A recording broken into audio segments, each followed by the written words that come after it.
Sartre, le travail est-il une puissance d'aliénation ou d'émancipation?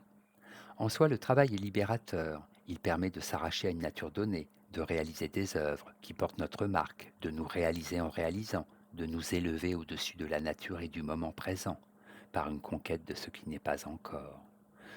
Considéré objectivement, le travail est commandé. Il est l'objet d'une obligation et d'une contrainte, et se présente comme une aliénation. Nous ne choisissons pas toujours le travail que nous faisons, pas plus que ses conditions ou son salaire. Les gestes et les conduites qu'il commande sont prédéterminés. Il faut s'y adapter en se coulant dans un moule qui, en nous formant, nous déforme. Bien souvent, le travailleur ne dispose pas de la liberté de produire l'objet du début à la fin, c'est-à-dire que le travail est parcellisé, fragmenté.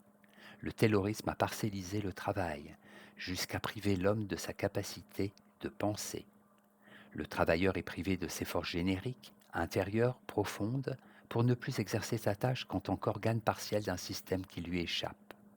Mais le travail, quel qu'il soit, reste quand même l'amorce d'une libération possible.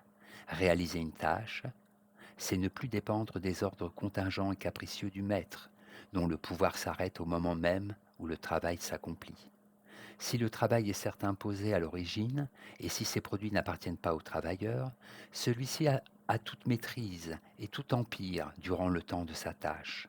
Le travail seul nous permet de saisir la possibilité concrète de faire varier à l'infini la forme d'un objet matériel sous l'action de nos propres forces.